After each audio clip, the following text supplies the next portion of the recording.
This episode of Techno Buffalo is brought to you by Carbonite. Is Hulu going ad-free? Is Google's reborn Google TV just around the corner? And are a slew of hot smartphones set to heat up the summer? It's Techno Buffalo's Rumor Roundup.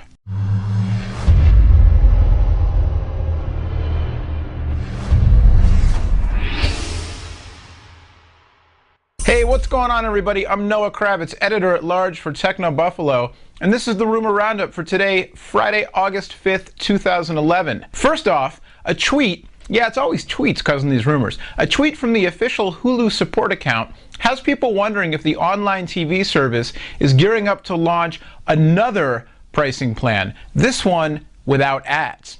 Now, if you remember from a couple episodes ago, Hulu's on the sale block right now. Everybody from Apple to, I don't know, Netflix, Microsoft, lots of people's names, lots of companies' names are being bandied about as potential buyers for the company. But so far, nobody has stepped up and paid the price. In the meantime, Hulu support has been busy on Twitter answering customer questions and complaints about all those ads that show up in TV shows that they're already paying $7.99 a month for on Hulu Plus. Well, one of the responses let people know that Hulu is apparently considering a new pricing tier that would be ad-free.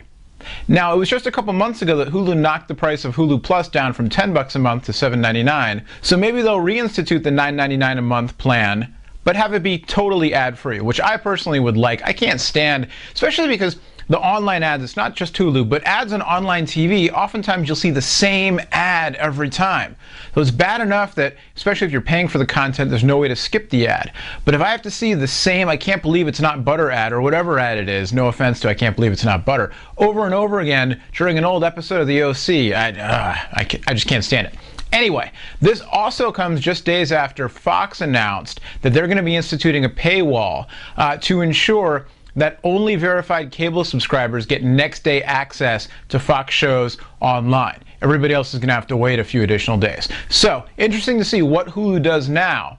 They're still up for sale, but they might be considering a more expensive ad-free subscription plan. Speaking of TV, Google TV 2.0 was shown off at Google I/O a couple months ago in San Francisco. I was there and I got a little bit of a preview of the next generation of Google TV based on Android 3.0 X at this point, based on Android 3 Honeycomb and everything else going on with the Android platform moving towards ice cream sandwich, where tablets and phones and Google TV set-top boxes can all live in a land of happy apps that work on many devices, not just one. At any rate, the original Google TV, not exactly a smashing success. It may have cost Logitech's CEO his job. You can read more about that on Techno Buffalo. But the next version of Google TV looks much better. There was a leak earlier this week, or not really a leak, but a video of somebody who shoehorned a beta version of Honeycomb onto the current Google TV box. And apparently, hardware manufacturers, including Sony and Logitech, are ramping up to unveil new hardware to go with Google TV 2.0. Now, the next version of the software itself will be compatible with existing boxes. So if you've got a Logitech Review or you've got one of those Sony Internet TVs powered by Google, you'll be able to update your software to run the new platform. And a little birdie told me that while the new hardware is still a little ways away, probably in time for this year's holiday shopping season, the new software is getting pretty close to roll out. So you might want to look into one of those $99 Logitech Review boxes. The prices were just slashed if you're interested in being one of the first on the block to try out the brand new version of Google TV. And of course, what would a Rumor Roundup show be without a slew of mobile phone rumors? First off, a document uncovered earlier this week, apparently leaked from an internal Verizon memo regarding minimum advertised prices, has 4 phones on high notice for launch in the very near future. First up is the HTC Vigor, which looks to be HTC, if not Verizon's flagship Android phone for the rest of the year. This one's going to have a 1.5 gigahertz Qualcomm Snapdragon dual-core processor, their new line of dual-core processors with the Adreno 220 graphics processing units inside of them, and it also might have a full HD display, 1280 by 720, on a smartphone. Also on the document in question was a second HTC device, which is probably just a color refresh to the Incredible 2, although it does look pretty sharp in white and silver. A new LG device, which might be an updated version of the Revolution, which is an LTE-enabled Android smartphone on Verizon that was launched earlier in the year, but does not have a dual-core processor. And then last but certainly not least is the fabled, the mythical, the oh where are you Droid Bionic from Motorola. This phone was launched way back when at CES in January. It had everybody all excited. It just looked flat out fantastic, and then it went away. And what happened to it? And apparently it's gotten a refresh from the inside out, beefed up specs, a redesigned case, all sorts of stuff. I guess there were problems with testing with the Verizon LTE network. Who knows what exactly happened?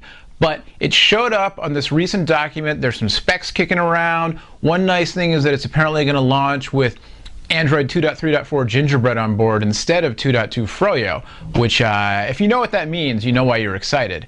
And also now there's a Twitter account using the model number of the Bionic that's been tweeting cryptic messages, probably written by some PR and marketing people, talking about the launch being imminent. So stay tuned for that, but it looks like 4 hot new Verizon smartphones, or 3 hot new phones and 1 refresh color of a hot phone, or a semi-hot phone, coming in the near term.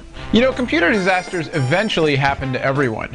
Your computer could crash, it could get infected with a virus, you might drop it, it might get stolen, it might burn up in a fire. You never know what's going to happen in this world. But if you get Carbonite Online Backup before your computer disaster, then there's no need to worry, because your files will be backed up automatically and safely off-site, and it's really easy to get them back. Plus, you get anytime, anywhere access to your backed up files from any computer, or on your smartphone or iPad with the free Carbonite app. With Carbonite, unlimited backup for your PC or Mac is just $59 a year. That works out to less than $5 a month. That's what? The cost of one of those giant frappuccinos you're oh so addicted to? But when you use the offer code TECHNO to start your free 15-day trial, you'll get 2 months free if you decide to buy. All the details are at carbonite.com, and remember to use the offer code TECHNO, that's TECHNO, to get 2 months free with your purchase. Also in mobile phone land, the PAX, the Motorola PAX for Sprint has been leaked recently, and this looks to be a dual-core version of the Motorola Expert smartphone, which is a candy bar phone with a keyboard on the front, kind of an Android for BlackBerry users. And then, of course, iPhone rumor time. The latest has iPhone 5 possibly being a much bigger deal than we expected, which means it would be as big a deal as we originally expected before our expectations were lowered. Possibly not launching until October instead of September, as everybody's been saying, but also apparently rumored to be already in certain carriers' hands for testing, but clad not only in a dummy body, but also in some kind of sealed briefcase that only certain people have the code or the lock or the fingerprint, or whatever it is, to open up. So who knows? But if in fact the phone is out for testing, it could mean that a launch is just a couple weeks away, or it could mean that in the wake of the iPhone 4 AntennaGate fiasco, Apple saw fit to push iPhone 5 out to carriers for testing a little bit further ahead of time. You know, that's the problem with these rumor shows. It's all rumor. We could make it up. I might have an iPhone 5 in my pocket, but I probably don't. All right, thanks again to our friends at Carbonite for sponsoring this week's episode of Rumor Roundup.